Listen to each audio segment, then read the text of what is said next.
Shalom saudara-saudaraku yang terkasih di dalam Kristus Yesus. Mari kita akan kembali belajar firman Tuhan di dalam seri Hidup Bersama Tuhan dengan saya, Pendeta Santobi. Saat ini kita akan membahas tema Merdeka dari Kecanduan. Saudara-saudaraku yang terkasih, kecanduan sebenarnya menjadi masalah klasik bagi manusia. Sejak manusia diciptakan, manusia sudah mengalami kecanduan. Buktinya adalah adanya dosa yang semakin lama semakin meningkat. Homoseksual sudah ada sejak zaman Lot di Sodom dan Gomora. Keterikatan dalam hal seksual sudah dialami oleh Simpson. Demikian pula dengan Esau yang dengan rela menukar hak kesulungan dengan kacang merah. Selain itu tidak mudah juga untuk seseorang melepaskan diri dari kecanduan. Ada orang yang punya tekad dan komitmen untuk tidak lagi merokok. Baru saja dia bicara sejenak, tangannya sudah menyepit sebatang rokok. Berulang kali penyesalan harus diungkapkan karena ketidakberdayaan melepaskan diri dari kecanduan.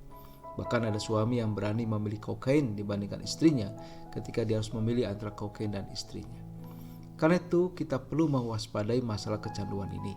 Kita pun harus melihat diri kita sendiri, apakah kita sudah dengan bijaksana menyikapi kecanduan ini. Nah, saudara kasih, apa yang dimaksud dengan kecanduan? Menurut Kamus Umum Bahasa Indonesia, kecanduan adalah menjadikan sesuatu sebagai kegemaran atau sudah melekat pada suatu kesukaan. Nah, menurut Wikipedia, kecanduan atau ketagihan adalah saat tubuh atau pikiran kita dengan parahnya menginginkan atau memerlukan sesuatu agar bekerja dengan baik. Kita disebut pecandu bila kita memiliki ketergantungan fisik dan ketergantungan psikologi terhadap zat psikoaktif, contohnya alkohol, tembakau, heroin, kafein, nikotin, atau keterlibatan terus-menerus dengan aktivitas yang bertujuan mencari kenikmatan dan kepuasan. Kecanduan dapat berupa judi, makanan, seks, pornografi, komputer, internet, kerja, olahraga, idola, TV, atau video non-pornografi tertentu, obsesi spiritual, melukai diri, dan juga belanja. Edward T. Walsh dalam bukunya yang berjudul Kecanduan memberikan definisi kecanduan adalah perhambaan kepada kuasa, suatu benda, aktivitas atau keadaan pikiran yang kemudian menjadi pusat dari kehidupan seseorang yang membentengi dirinya sendiri dari kebenaran sehingga konsekuensi yang buruk sekalipun tidak membawa kepada pertobatan, dan hal ini menyebabkan keterpisahan yang semakin jauh dari Allah. Lebih lanjut, ia menggambarkan kecanduan sebagai berikut. Seorang pecandu merasa terperangkap dan tidak dapat mengendalikan diri. Mereka merasa seperti para penyembah yang hina dina, mengabdikan diri pada sesuatu yang mungkin saja sangat berbahaya. Mereka mengalami rasa lapar dan haus yang luar biasa akan sesuatu. Mereka merasa tidak dapat melepaskan diri dan terus bertahan meskipun perilaku kecanduan ini hanya memberikan sedikit kesenangan dan banyak penderitaan. Mereka merasa seolah-olah berada dalam ikatan. Para pecandu merasa tidak dapat mengendalikan diri, diperbudak, terjepit, dan tidak memiliki pengharapan untuk lolos atau melepaskan diri. Sesuatu atau seseorang selain Allah yang hidup mengendalikan mereka, serta memberitahu mereka bagaimana mereka hidup dan berpikir.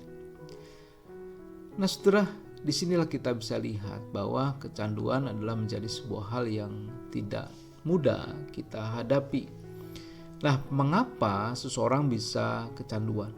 Nah, yang pertama, saudara, karena memang keberadaan manusia yang berdosa. Kecanduan muncul sebagai bentuk keinginan dalam diri kita yang ingin memuaskan keinginan daging kita. Dalam Yakobus 1 ayat 14-15 juga menyatakan demikian. Tetapi tiap-tiap orang dicobai oleh keinginan sendiri karena ia diseret dan dipikat olehnya. Dan apabila keinginan itu telah dibuai, ia melahirkan dosa, dan apabila dosa itu sudah matang, ia melahirkan maut. Kecanduan bukanlah masalah psikologi tetapi sebagai bentuk ikatan dosa yang membelenggu manusia. Wells menyatakan demikian. Dosa juga berarti kekuatan yang membutakan dan ingin mengendalikan serta memperbudak kita. Dosa lebih dari sekedar pilihan-pilihan yang kita ambil secara sadar. Laksana seorang mandor yang kejam, dosa mengendalikan diri kita dan menjadikan kita sebagai korban. Dosa itu menjerat dan menaklukkan. Dalam kenyataannya ada saat-saat kita ingin melakukan sesuatu, namun dosa membuat kita melakukan hal-hal yang tidak ingin kita lakukan. Meskipun kita sungguh-sungguh ingin berubah, kita mungkin merasa hal itu sangat berat dan tidak dapat kita lakukan. Rasul Paulus mengatakan, sebab apa yang ku perbuat aku tidak tahu, karena bukan apa yang ku kehendaki yang aku perbuat, Tetapi apa yang aku benci, itulah yang aku perbuat. Kalau demikian bukan aku lagi yang memperbuatnya, tetapi dosa yang ada di dalam aku. Sudah kemudian kedua, yaitu lingkungan. Selain manusia memiliki natur sebagai manusia berdosa, maka menurut Wells, lingkungan menjadi tempat atau keadaan yang memberikan sumbangsi di dalam kehidupan manusia. Bagaimana kita telah menjadi korban perbuatan berdosa orang lain, latar belakang ekonomi, teladan orang tua, teladan dari saudara kandung, kecenderungan genetis, dan banyak kemungkinan pengaruh lainnya. Wells menyatakan, karena kita hidup dalam sebuah budaya yang mendorong pemuasan keinginan diri sendiri, tidak mengherankan jika kecanduan terjadi di mana-mana. Pemazmur juga menekankan bagaimana lingkungan dapat membawa kita kepada kebiasaan tidak baik. Berbahagialah orang yang tidak berjalan menurut nasihat orang fasik, yang tidak berdiri di jalan orang berdosa, dan yang tidak duduk dalam kumpulan pencemooh, dari Mazmur 1 ayat 1. Paul D. Meyer, seperti dikutip oleh Yakub B. Subsada, menyatakan bahwa kita dapat membuat anak-anak menjadi pecandu obat-obatan di kemudian hari jikalau kita memanjakan mereka, melindungi mereka secara berlebihan, tidak mengizinkan mereka berdiri sendiri dari kita, tidak pernah melatih mereka menghadapi dan menyelesaikan persoalan-persoalan mereka sendiri. Nah, saudara kasih, saat ini pertanyaan adalah bagaimana kita bisa mengatasi kecanduan. Yang pertama adalah mendeteksi diri dan mengakui bahwa diri kita mengalami kecanduan. Banyak orang yang sulit untuk menyadari dan mengakui bahwa dirinya mengalami kecanduan, karena umumnya banyak alasan yang dapat diajukan dan dibuat untuk mengkompromikan atau memaafkan dirinya sendiri terhadap perilaku yang baginya adalah hal yang wajar.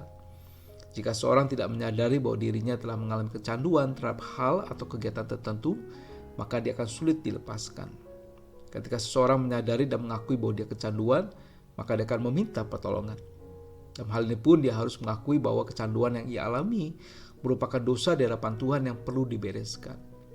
Deteksi diri ini dapat dilihat dari perubahan perilaku atau pola pikir yang ada di dalam diri seseorang. Misalnya tentang pekerjaan. Apakah ada kebiasaan yang berubah? Apakah dia sering memperpanjang jam makan siang? Apakah dia membawa pulang jumlah uang yang lebih sedikit? Apakah konsentrasi menurun? Dapat juga dilihat dari perilaku sehari-hari. Apakah dia menjadi pendiam dan suka menyimpan rahasia? Apakah dia menghabiskan lebih banyak waktu sendirian di kamar? Apakah dia menghabiskan waktu dengan teman-temannya yang merokok dan minum alkohol? Jika kita memiliki ciri-ciri seperti ini, maka kita pun harus waspada. Jangan-jangan kita memiliki kecanduan terhadap hal atau kegiatan tertentu yang belum kita sadari. Cepat sadari, akui dan mengaku dosa di hadapan Tuhan adalah jalan keluar yang pertama-tama. Yang kedua, saudara, yaitu meminta kuasa Tuhan untuk bekerja, melepaskan dari ikatan belenggu kecanduan. Pengalaman hidup seseorang yang mengalami kecanduan sulit untuk melepaskan diri dari kecanduan jika hanya mengandalkan diri sendiri. Berulang kali dia mencoba untuk melepaskan diri, berulang kali dia gagal dan kembali terikat oleh kecanduannya itu. Mengapa? Karena seseorang yang sudah kecanduan sudah menjadi hamba dosa, yang semakin lama kuasa dosa semakin mengikat dan membelenggunya. Karena itu ia perlu Tuhan Yesus untuk melepaskannya dari belenggu keterikatannya ini. Tuhan Yesus sendiri menyatakan, sesungguhnya setiap orang berbuat dosa adalah hamba dosa. Jadi apabila anak itu memerdekakan kamu, kamu pun benar-benar merdeka. Dalam hal ini Wells menyatakan, orang yang sedang mengalami pergumulan itu atau kecanduan pertama-tama harus mengenal Kristus. Ia harus tahu bahwa tidak ada sumber lain yang memberikan air hidup, pengampunan, dan kehidupan itu sendiri. Ia harus belajar apa artinya berjalan dalam kerendahan hati bersama Allah-Nya. Pergumulan ini mengajarkan kepada kita untuk berseru dan bersandar padanya dan bukan pada diri kita sendiri dan apa yang menyebabkan kita kecanduan. Setelah kemudian ketiga, yaitu belajar mengetahui kelemahan kita. Iblis tahu mana yang menjadi kelemahan kita dan saat itu kita akan diserang. Jika kelemahan kita adalah masalah makanan, maka makanan menjadi umpan yang menarik untuk memikat kedagingan kita, sehingga kita pun tertarik dan menikmati makanan tersebut, walaupun sebenarnya kita sudah kenyang. Jika kita memiliki masalah kesendirian atau kesepian, berhati-hatilah ketika kita sendiri. Karena umumnya kecanduan seseorang terhadap sesuatu semakin meningkat ketika kita sendirian. Seorang akan dapat mengendalikan diri untuk terlibat dalam pornografi ketika dia sedang bersama dengan teman ataupun keluarganya. Tetapi ketika dia sendiri, dia akan leluasa untuk terlibat dalam pornografi tersebut. Saudara, kemudian keempat, yaitu kita harus memiliki self-image yang benar atau pengenalan diri yang benar. Umumnya orang yang mengalami kecanduan terhadap sesuatu karena tidak memiliki gambaran diri yang benar. Orang yang memandang rendah dirinya dan merasa tidak berguna lebih rentan mengalami kecanduan daripada mereka yang memiliki self-image yang benar di hadapan Tuhan.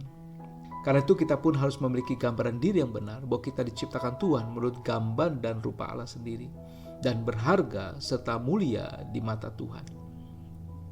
Terlebih lagi ketika kita sudah ditebus oleh Kristus, maka kita adalah ciptaan baru, yang lama sudah berlalu, sesungguhnya yang baru sudah datang.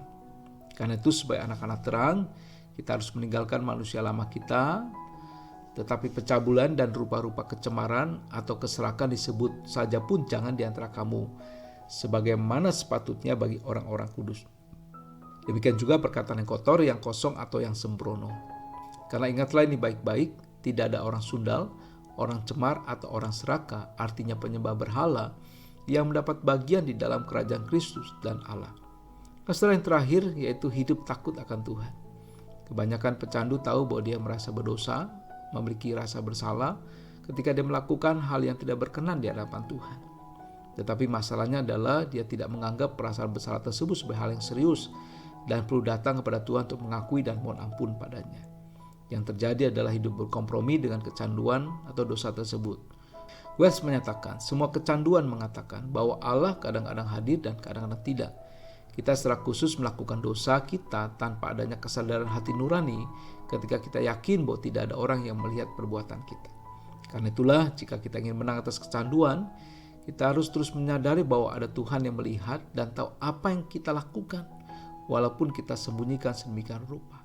Hidup takut akan Tuhan membuat kita lebih berhati-hati dalam bertindak sesuai dengan kebenaran firman Tuhan. Dan biarlah kita tetap hidup dalam kasih anugerah Tuhan dan percaya bahwa Tuhan selalu mengasihi kita, dan hanya dalam Tuhan kita bisa menang atas apapun termasuk kecanduan ini. Kiranya Tuhan memberkati kita semua. Amin.